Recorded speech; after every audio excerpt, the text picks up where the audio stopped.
तेरा ए जामिया उम्मे हबीबा फैज़ जारी है, कलामे पाक की तकमील और ख़त्मे बुखारी है।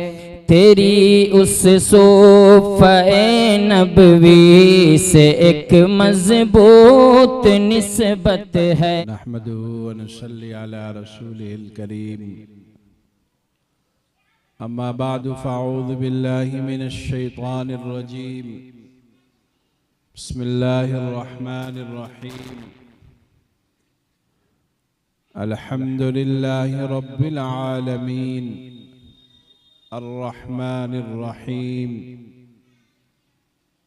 सदक़ल्लाहु मौलाना अज़ीम। मेरे मोहतरम बुजुर्गों और दोस्तों, अजीज साथियों, पर्दे में बैठी हुई माएँ और बहनें और मदरसे से मुताल्लिक़ हज़रात असातिज़े किराम और मुअल्लिमात जो पर्दे में हैं, ऐसे ही तालिबात जो पर्दे में बैठी हुई हैं। आज की ये मजलिस कुरान करीम की तकमील की मजलिस थी और ऐसे ही कुछ बच्चियों ने बुखारी शरीफ की आखिरी हदीस पढ़ी है, उसकी मजलिस थी। अल्लाह सुब्हानहु व तआला ने ये बड़ी ही कीमती नेमत दी है जो बच्चियाँ कुरान पढ़ी हैं, जो बच्चियाँ हदीस पढ़ी हैं। अल्लाह ताला उन सब के पढ़ने को खूब कबूल फरमाए और उनको और उनके घर वालों को भी अल्लाह ताला नेक सालिह और सालिहा बनाए। दो बात तो पहले ही कहनी थी, वो तमहीदी तौर पर।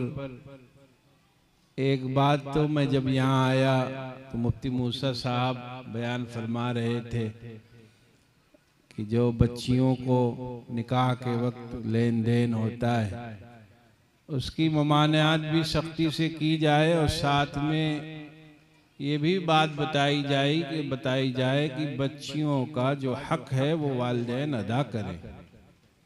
वरासत में बच्चियों को लोग हिस्सा नहीं देते और जहेज के नाम पर जो कुछ लिया और दिया जाता है वो भी गलत है, लेकिन उससे बड़ा गलत काम ये है जो लोग अपनी बेटियों को अपनी जायदाद में हिस्सा नहीं देते, वारिस नहीं बनाते। ये कुरान करीम में अल्लाह ने बहुत ही साफ हुक्म फरमाया है, यूसीकुमुल्लाहु फी औलादिकुम लिज़्ज़करि मिस्लु हज़्ज़िल उन्सयैन, कि दोनों का हिस्सा तय है।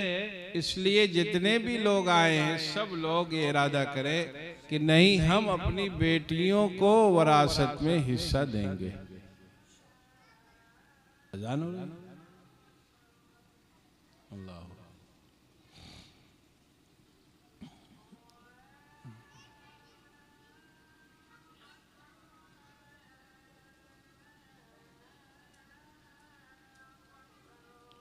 अल्लाहु अकबर, अल्लाहु अकबर।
दुआ के बाद ताखिर से जमात होगी, इसलिए सब लोग बैठे रहेंगे इंशाअल्लाह।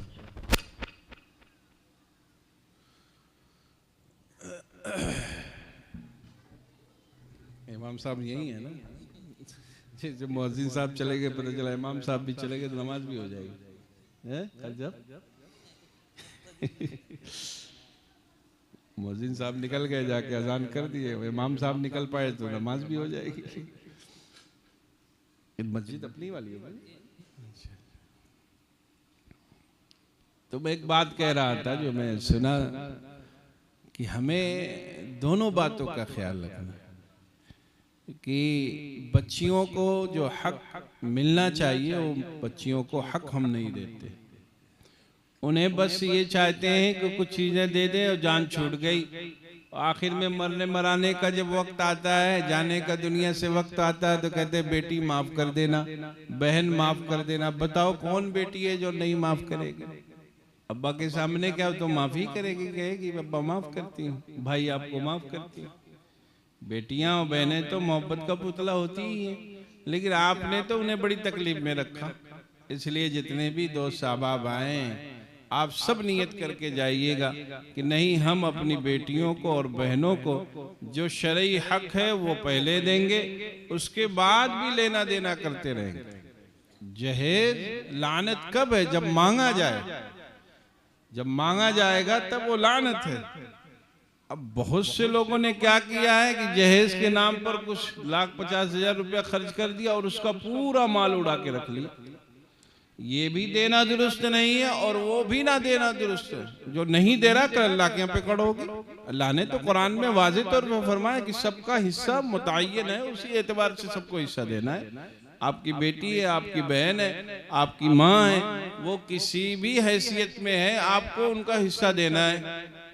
कह रहे नहीं बेटी को तो बहुत पैसा है, क्या देने की जरूरत है? गरीब होने की हैसियत से थोड़ा शरीयत दिला रही। शरीयत आपके माल में जिन जिन लोगों का हिस्सा लग रहा है वो मुतय्यन कर रही है।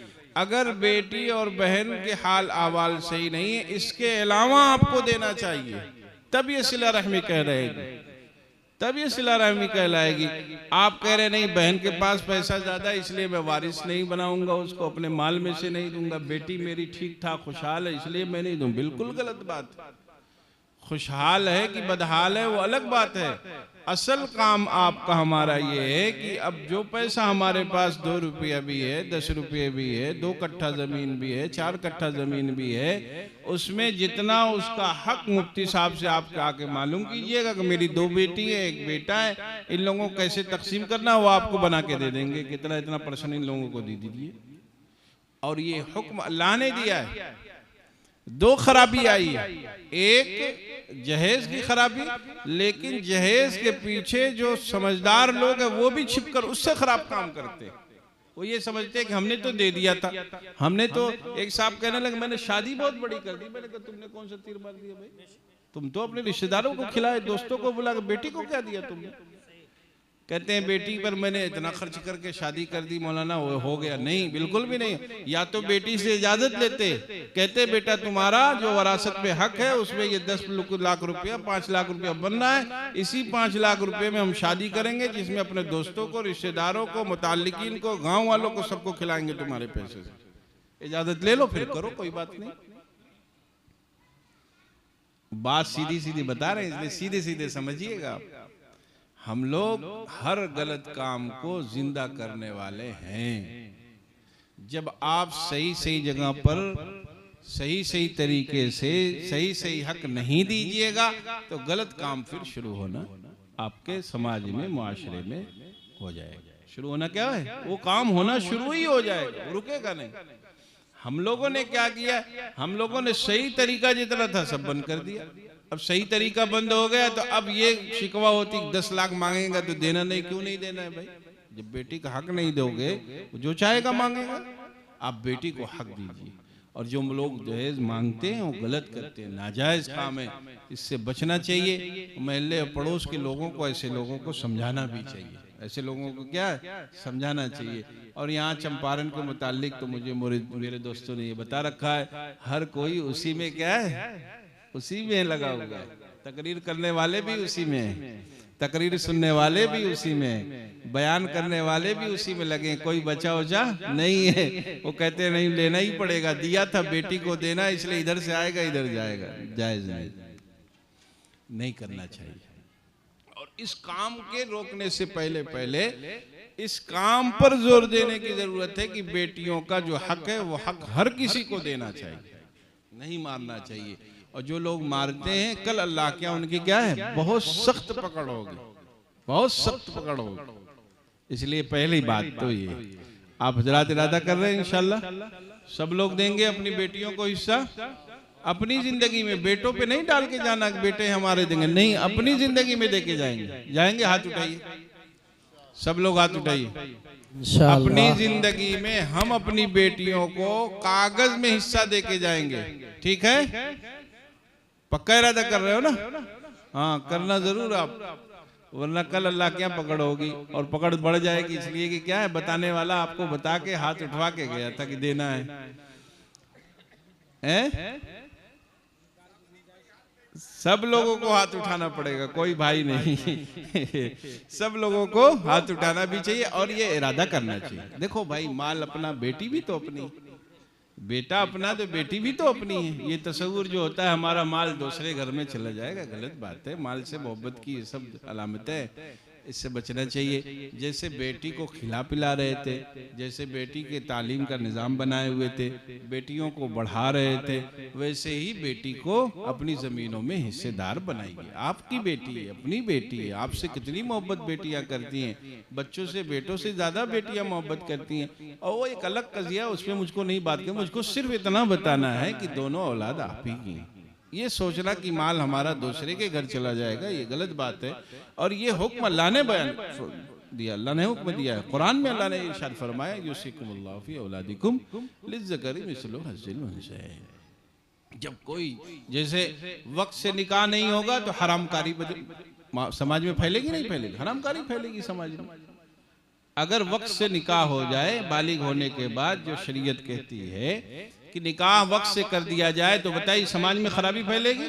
बिल्कुल नहीं फैलेगी। जब कोई अच्छा काम रोका जाता है तो फिर गलत चीजें उससे समाज में फैलना शुरू होती। बेटियों को हिस्सा देना आपने बंद कर दिया, जहेज की लानत हम सब पर मुसल्लत हो गई और हम सब उसके गिरफ्तार हैं।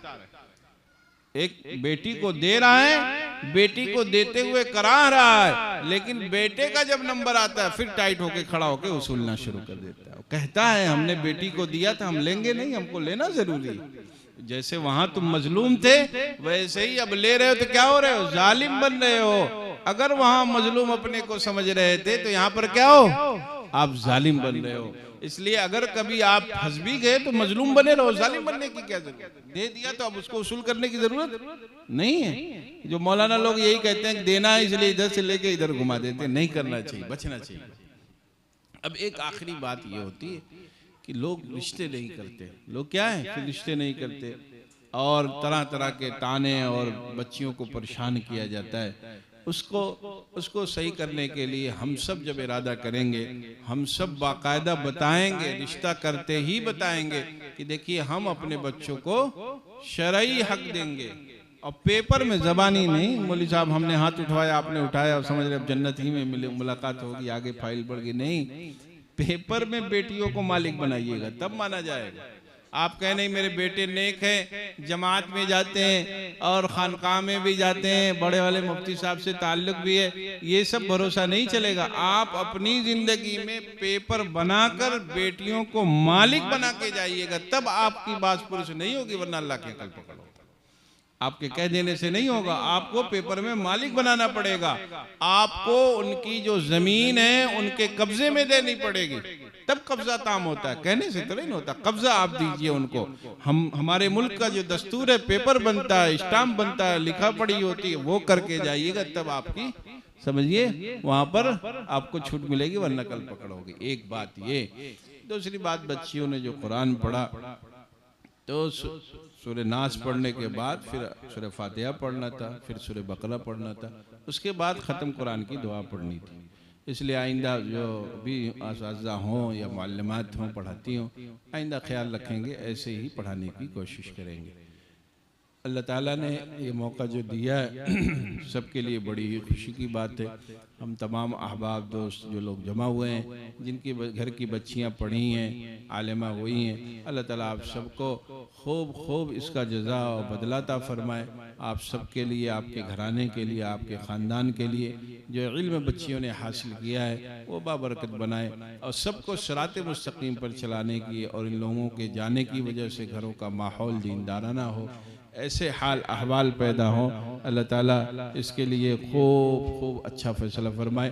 और हम सब को आखिरी बात बस इतनी है, अजान भी हो गई, इतनी ही बात है कि हमें अपनी ज़िंदगी को शरीयत के मुताबिक चलाने की कोशिश करना चाहिए, शरई अहकामात पर अमल करने की कोशिश करनी चाहिए। शरीयत जो कहती है उन चीज़ों पर खूब दब के अमल करने की कोशिश करनी चाहिए। वक्त कीमती भी है, मुख्तसर भी है, इसलिए जितने भी दोस्त अहबाब आए सब लोग ये इरादा फरमाएं कि नहीं, नमाज पाँचों वक्त की पाबंदी से पढ़ेंगे, तिलावत का एहतमाम करेंगे। अभी कुछ देर पहले एक मजलिस हुई थी, मैंने बात सुनाई कि 24 घंटे में सिर्फ 1 घंटा आपका लगेगा, बकिया सब आपके पास वक्त। आप अपने खेतों में काम करें, अपने कारोबार में जाएं, बिजनेस में जाएं, तिजारत में जाएं, मुलाजमत में जाएं, बस 1 घंटा अगर निकाल लेंगे तो पाँचों वक्त की नमाज भी हो जाएगी, तिलावत भी हो जाएगी। अब आप अपने काम में लगे रहें, जहाँ भी काम करते हैं अब अपने अखलाक को दुरुस्त कर लें, अपनी ज़बान को काबू में रख लें, अपनी निगाह को नीचे रखकर चलाना शुरू कर दें और दुनिया का काम सब करते रहें, अपने खेतों में भी रहें, अपनी दुकानों में भी बैठें और बस अपनी ज़बान को क्या करना, अल्लाह की याद में लगा के रखना है। अभी जो आखिरी वाली हदीस आपने सुनी है, बहुत आसान कलमा सुबहान अल्लाह व बिहम्दी सुबहान अल्लाहिल अज़ीम, पढ़ने में कुछ भी नहीं जाता है, लेकिन अल्लाह ताला के यहाँ बड़ा महबूब ये कलमा है। बड़ा क्या है? अल्लाह के बहुत ज़्यादा महबूब है, तराजू पे बहुत ज़्यादा वज़न डालने वाला है। ये सुबहान अल्लाह व बिहम्दी सुबहान अल्लाहिल अज़ीम जो 2 कलमे हैं, कल तराजू पर बहुत बावज़न होने वाले हैं। ये अल्लाह को बहुत पसंदीदा अमल है और पढ़ने में पता भी नहीं चलना। सकीलतानी फिल मीज़ान फरमाए, तराजू जब दबा देगा जाके, खफीफतानी अलल लिसान, ज़बानों पर हल्के हैं। सुबहान अल्लाह व बिहम्दी सुबहान अल्लाहिल अज़ीम आप पढ़ें, कुछ पता नहीं चल रहा है तो रसूलुल्लाह सल्लल्लाहु अलैहि वसल्लम ने फरमाया कि इन कलिमात के पढ़ने की वजह से अल्लाह ताला की आपको ख़ास मोहब्बत हासिल होगी, तराजू आपका बावज़न हो जाएगा और आपको पढ़ने में कोई अलग से वक्त भी नहीं देना पड़ेगा। तो सुबहान अल्लाह व बिहम्दी सुबहान अल्लाहिल अज़ीम ये कलिमात हैं। अल्हम्दुलिल्लाह, अल्लाहु अकबर, ला इलाहा इल्लल्लाह, मुहम्मदुर रसूलुल्लाह सल्लल्लाहु अलैहि वसल्लम, ये छोटी छोटी तस्बीह हैं। तीसरा कलमा है, पहला कलमा है। आप इसको पढ़ने की मशक करें, चलते फिरते आप पढ़ते रहेंगे तो इंशाअल्लाह आपके क्या है, नेकियों में खूब ज़्यादा इजाफा होगा, ज़बान आपकी गलत कामों से बच जाएगी। और फिर जो जिक्र अज़कार करते हैं, अल्लाह की तस्बीह और तहमीद बंदे बयान करते हैं, उनके दिलों में नूर पैदा होता है, उनको अल्लाह ताला खूब ख़ास वाली नेमत इनायत फरमाते हैं जो बादशाहों को भी नहीं मिलती, जो बड़े बड़े पावर वालों को भी नहीं मिलती, जो अल्लाह के नेक साले बंदों को मिलती है। इसलिए जिक्र अज़कार का, तस्बीहात का, तहमीदात का खूब एहतमाम फरमाया करें। आप जो भी काम करते हो काम करें, लेकिन अपने ज़बान को अल्लाह के जिक्र में लगाने की फ़िक्र करें। सुबहान अल्लाह पढ़ने की कोशिश करें, अल्हम्दुलिल्लाह अल्हम्दुलिल्लाह पढ़ने की कोशिश करें, अल्लाहु अकबर पढ़ने की कोशिश करें। बहुत ही कम, बहुत ही मुख्तसर वक्त में ज़बान पे बहुत कम जोर लगेगा, लेकिन आपके कल आखिरत में खूब ज़्यादा ज़ख़ीरे होंगे, आपके अमाल में खूब इजाफा होगा। आपकी जन्नत में ये सब चीज़ें क्या हैं, वहाँ खुशबू की शक्ल में, बड़े बड़े खेत और मैदान की शक्ल में, बड़े बड़े नेमतों की शक्ल में ज़ाहिर होगी। इसलिए जो अहबाब हैं, जो ख़वातीन हैं, वो भी इस बात को याद रखें कि अपने घरों में चलते फिरते सुबहान अल्लाह पढ़ा करें, अल्हम्दुलिल्लाह पढ़ा करें, अल्लाहु अकबर पढ़ा करें, नमाज का एहतमाम फरमाएं, बच्चियों की तरबियत पर खुसूसी तवज्जो दें। ऐसे जो बच्चे छोटे हों उनको भी नमाज के लिए कहती रहें। अल्लाह ताला इन बातों पर हम सबको अमल करने की तौफीक मरहमत फरमाए और हम सबको अपने नेक सालेह बंदों में शामिल फरमाए। ज़िंदगी अल्लाह ने जो दी है, ये ज़िंदगी असल में अगर सही रास्ते पे चली नहीं तो बड़ा तकलीफ भी देती है। दुनियावी उमूर में भी बड़े नुकसान होते हैं। लोग कहते हैं गले में बरकत नहीं होती, लोग कहते हैं घर में बड़ी परेशानियाँ होती हैं। अरे भाई, जिस घर में अल्लाह की नाराज़गी वाले अमाल हो बताओ आपका कोई घर हो मोहल्ले में, उस घर वाले उस ख़ानदान के लोग जो हैं हुकूमत बिहार की मुखालफत करते हों, उनके कानून को तोड़ते हों, उनको ना मानते हों, बताओ वो घर आबाद होगा? वो घर चंद दिन भी नहीं लगेंगे, बर्बाद हो जाएगा।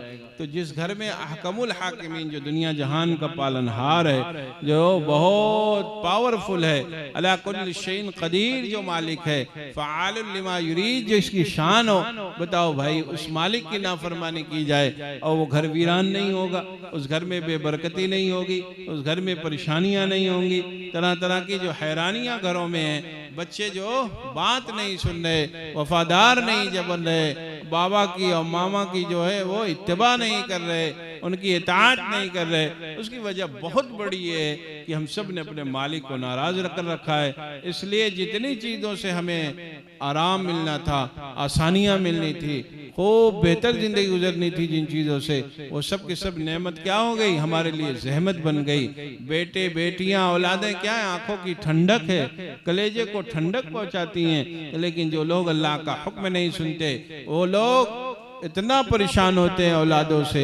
आप हजरात खूब देखते होंगे कि लोग तमाम नेमतों का हुजूम है लेकिन परेशानियों में हैं, नींद नहीं आ रही, हैरानी में है, बीवी अलग भाग रही, शौहर अलग भाग रहा, बीवी का अलग कमरा है, शौहर का अलग कमरा है, महीनों महीनों बात नहीं हो रही। कौन सी वजह है? अल्लाह की नाराजगी वाले अमाल किए जा रहे, इसलिए घरों के अंदर फूट पड़ी हुई है, अल्लाह की नाराजगी वाले अमाल हो रहे, इसलिए औलादों में मोहब्बत नहीं, बेटे बेटे का दुश्मन है, भाई भाई का दुश्मन है, चचा भतीजे का दुश्मन है, भतीजा दादा का दुश्मन है। कितना खानदानों में तोड़ फोड़ मचा हुआ है। आज हमारे समाज में कितनी खराबियां दर आई, उन तमाम खराबियों की जो जड़ है वो क्या है? अल्लाह की नाफरमानी, अल्लाह की नाफरमानी।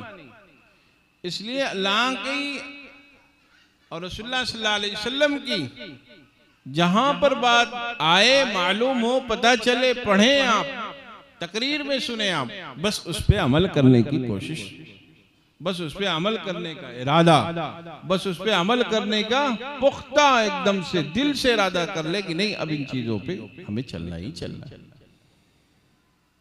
आप देखिए कितनी बरकत होती। आप देखिए अगरचे बज़ाहिर आंखों में हुजूम ना हो, अगरचे आपके सामने बड़ी बड़ी नेमतों के जो है पूरे महल्लात आबाद ना हो, लेकिन पुरसुकून आप रहिए। आप अगर ये सोचिएगा बेटी को माल देंगे कम हो जाएगा, बेटी को देने के बाद जो माल बचेगा वो बाबरकत होगा। आप सोचिएगा झूठ बोलकर माल लाएंगे बरकत होगी, झूठ नहीं बोलेंगे तो माल नहीं बिकेगा, बरकत कम होगी। नहीं, झूठ से बच कर करके कम माल घर में लाइए, देखिए खूब बरकत होगी। झूठ बोलकर, वादा खिलाफी करके, दगा दे करके सामने वाले को धोखे में डालकर माल बेचा गया और उस माल से जो सामान बेचा गया उसके लाया हुआ जो माल है वो माल घर में पहुंचते ही नुकसान पहुंचाएगा। और अगर कम माल सही तरीके से बेचा गया, कम पैसा कम प्रॉफिट आया, उस माल में बरकत होगी। उस माल में क्या होगी? बरकत होगी। जो परेशानियां और हैरानियां घरों में खड़ी हुई हैं, उसकी सबसे बड़ी वजह यह है कि आज लोग हर काम वो कर रहे हैं। वक्त तो बहुत मुख्तसर बचा है। आज हर काम में बस एक है कि ज्यादा होना चाहिए, माल ज्यादा बढ़ जाए। अब क्या हो रहा? माल के चक्कर में बैंक से पैसा ले रहे हैं, सूद पे पैसा ले रहे हैं, ब्याज पे पैसा ले रहे हैं, लूट मार का पैसा ला रहे हैं, हलाल हराम की तमीज सब खत्म, कह रहे हैं पैसा ले आओ। है फिक्र? माल हलाल है या हराम है किसी की फिक्र है? कुछ नहीं, बस पैसा आना चाहिए, पैसा आना चाहिए, लाओ पैसा। अब्बा भी बेटे को देख रहे, अब्बा समझ रहा है कि पैसा आ रहा है बस। अरे कहाँ से ला रहा है? कहा नहीं, कमा रहा है बेटा मेरा। कहाँ से कमा रहा है भाई? उससे मतलब पूछो तो कि माल कहां से आ रहा है, कैसे लाए हो, हलाल है या हराम है, जायज है या नाजायज है, ठीक है कि नहीं ठीक है। नहीं, कोई भी पूछने को रवाना नहीं। पूरे हमारे समाज का ये हाल है। हर चीज हत्ता की हर चीज किस पे ली जा रही? बैंक के जरिए से ली जा रही। मोबाइल भी आजकल बैंक के जरिए से लिया जा रहा है। स्टेबलाइजर लाके लगाना है, इन्वर्टर लाके लगाना है, छोटी छोटी चीजें लाके, ऐसी मशीन लगानी है, वो किसे EMI पे आ रही है, EMI पे। क्या जरूरत है? जो चीज जायज नहीं है, दुरुस्त नहीं, क्यों उन चीजों में पड़ना है? अगर फुकाहा ने कुछ चीजों में नरमी दी है तो बदरजे मजबूरी उन चीजों में दी है आपको, ऐश और शौक के लिए नहीं मिली आपको इजाजत। जहां बहुत सख्त मामला हो गया वहां चंद शराइत के साथ अगर कभी इजाजत मिली भी है कुछ चीजों में, तो अब उसका मतलब ये नहीं कि ज़ौक़ शौक पूरा करने के लिए फिर आप उस चीज को शुरू कर लें। एक चीज है जिसके अंदर खराबी है, वो खराबी देखो रहेगी। जिन चीजों में भी शरीयत इजाजत देती है अगर, तो इजाजत के बाद हीले करने के बाद भी कहा जाता है तौबा इस्तग़फ़ार की कसरत रखिएगा। उसकी खासियत है बर्बादी।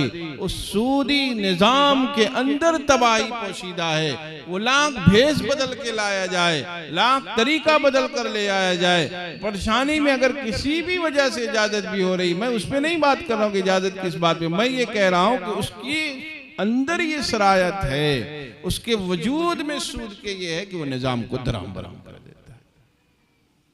ये इंटरेस्ट जो है सूदी निजाम जो है उसकी तबीयत में ये रची हुई बसी चीज है। अल्लाह ताला ने कुरान में फरमाया यमहकुल्लाहु रिबा व युरबिस सदक़ात, सदका दोगे अल्लाह माल में इजाफा करेगा। मौली साहब को आप सदके का माल दीजिएगा, आपके माल में इजाफा होगा। अपने महल्ले में गरीब रहने वाले को आप खिलाइए पिलाइएगा। अपने महल्ले में कोई पढ़ने वाला है उसकी आनत कीजिएगा। कोई गरीब है उसका आप पीछे से बैग से मदद का निजाम बनाइएगा। आपके माल में बरकत होगी, आपके माल में अल्लाह खूब इजाफा फरमाएगा। आपके माल की वजह से आपको सवाब मिलेगा।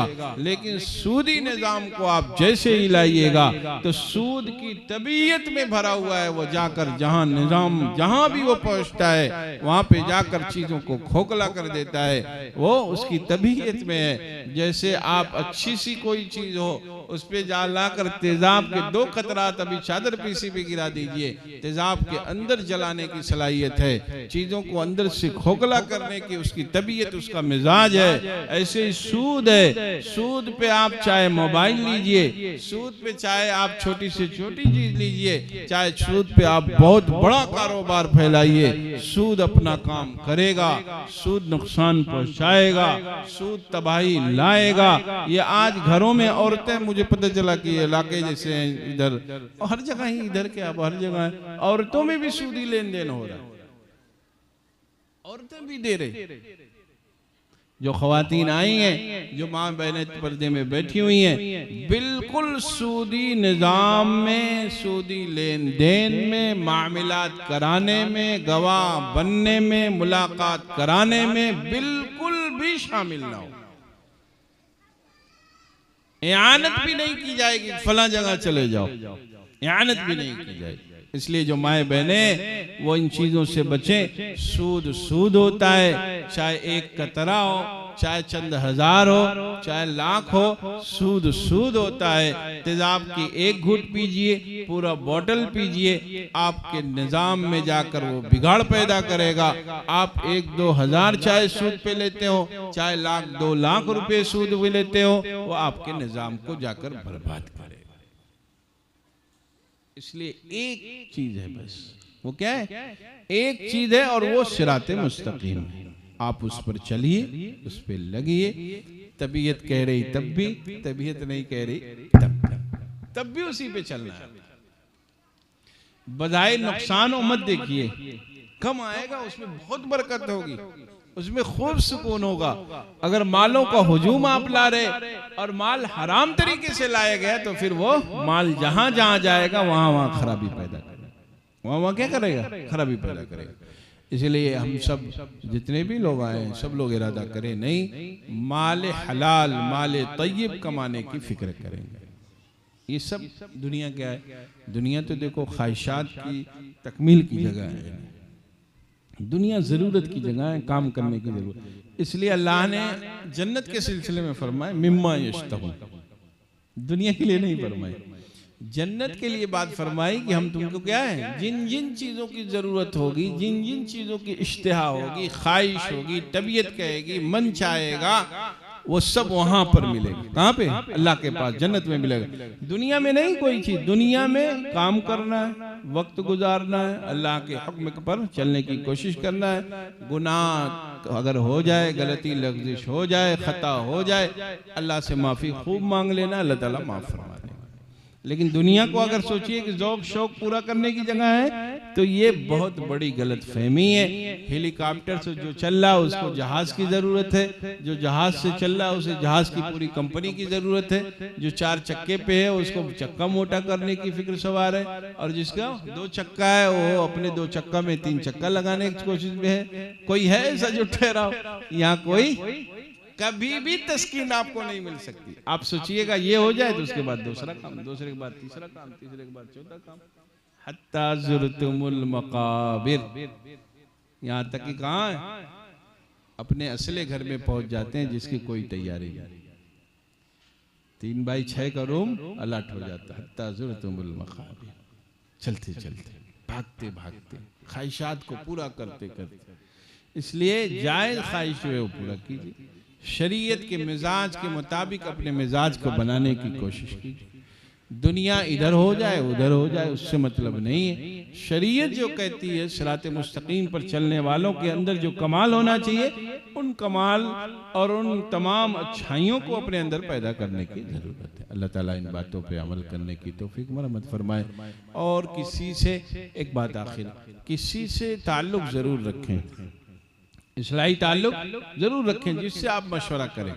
कोई आलिम, कोई अल्लाह का नेक साले बंदा जो बुजुर्गों की सोबत में रहा हो, उससे आप जरूर दोस्ती रखें, उससे जरूर ताल्लुक रखें, जिससे आप मशवरा करें, जिससे आप पूछ सकें कि हम ये काम सही कर रहे हैं या नहीं कर रहे, ये चीज़ें करनी चाहिए नहीं करनी चाहिए। एक ज़रूर अपना दोस्त और एक अपना मुखय्यर, एक अपना हमदर्द, एक अपने हम मसलक, हम मशरब जिसको कहते हैं, आगे की बात है। बहरहाल जिससे तबीयत चले आप उससे क्या है जुड़ने की कोशिश करें। आखिर दामाना अल्हम्दुलिल्लाह रब्बिल आलमीन। अल्लाहुम्मा सल्लि अला सय्यिदिना व मौलाना मुहम्मदिन अब्दुहु व रसूलुहु कुल्लमा ज़करहु ज़ाकिरून व कुल्लमा गफ़ला अन ज़िक्रिल गाफ़िलून। अल्लाह माद अपने फजल व करम से हमें से हर एक के कसूरों को, गुनाहों को माफ़ फरमा। अल्लाह में से हर एक को अपना कवी सही ताल्लुक़ अता फरमा, अपने नेक और सालिह बंदों में शामिल फरमा। अल्लाह इस मदरसे में खूब बरकत अता फरमा। अल्लाह जो बच्चियाँ फारिग हुई हैं, जो कुरान पढ़ी हैं, अल्लाह सब के पढ़ने को कबूल फरमा। अल्लाह जो कमियाँ कोताहियाँ हुई हैं सबको माफ़ फरमा। अल्लाह जो भी काम आइंदा करने का इरादा हो उसमें आसानी पैदा फरमा। गैब से तमाम कामों में तकमील के फैसले फरमा। अल्लाह जितने भी दोस्त अहबाब आए, ख्वातीन आई हैं, अल्लाह सबको सेहत और सलामती अता फरमा। अल्लाह सबको खूब अच्छी सेहत अता फरमा। अल्लाह सबके घर वालों को नेक सालेह बना। अल्लाह सबके बच्चों को नेक सालेह बना। अल्लाह हम सबको सिराते मुस्तकीम पर चलने की तौफीक मरहमत फरमा। अल्लाह में से हर एक को शरीयत और सुन्नत का पाबंद बना। अल्लाह में से हर एक को रिज़्क़ कसीर वफीर बाबरकत नसीब फरमा। रिज़्क़ हलाल अता फरमा। रिज़्क़ हराम से अल्लाह हम सबको बचने की तौफीक मरहमत फरमा। अल्लाह अपने घरों को हम सबको आबाद करने की फिक्र अता फरमा। बेशक हमारे घरों की आबादी हमारी नेकियों में है, हमारी दीनदारी में है, हमारे सालिह बन जाने में है। अल्लाह हम सबको अपने घरों के आबाद करने की फिक्र अता फरमा। अल्लाह हमारे घरों को गैर आबाद होने से महफूज फरमा। अब गैर आबादी जब होगी, अल्लाह वीरानी जब होगी, जब हम नेकियों से हट जाएंगे, जब हम अच्छे रास्ते से हट जाएंगे, जब हम शरीयत को छोड़कर अपनी मनचाही जिंदगी गुजारने लगेंगे। और बेशक आज हम अपनी मनचाही जिंदगी गुजार रहे हैं, अपने नफ्स की इत्तिबा में लगे हुए हैं, ख्वाहिशात के पीछे दौड़ रहे हैं। अल्लाह हम सबको माफ़ फरमा दीजिए। अल्लाह हम सबको माफ़ फरमा दीजिए। अल्लाह हम सबको माफ़ फरमा दीजिए। अल्लाह हमारे दिलों को पाक व साफ फरमा दीजिए। अल्लाह हमारे दिलों में दुनिया की मोहब्बत बैठी हुई है, अल्लाह हमारे दिलों को पाक व साफ फरमा कर अपनी मोहब्बत के लिए कबूल फरमा लीजिए। अल्लाह जितनी भी बातें सुनाई गई हैं, सुनने वालों को, सुनाने वालों को अमल करने की तौफीक मरहमत फरमा दीजिए। अल्लाह हम सबको महज अपने फजल से अपने नेक सालिह बंदों में शामिल फरमा लीजिए। उनके जमी अखलाक व अमाल से हम सबको अल्लाह मुज़य्यन फरमा दीजिए। ऐ रब्ब करीम इन सब दुआओं को कबूल फरमा लीजिए। रब्बना तक़ब्बल मिन्ना इन्नका अंतस समीउल अलीम। सल्लल्लाहु तआला अला खैरि खल्क़िही मुहम्मद व आलिही व अस्हाबिही अजमाइन।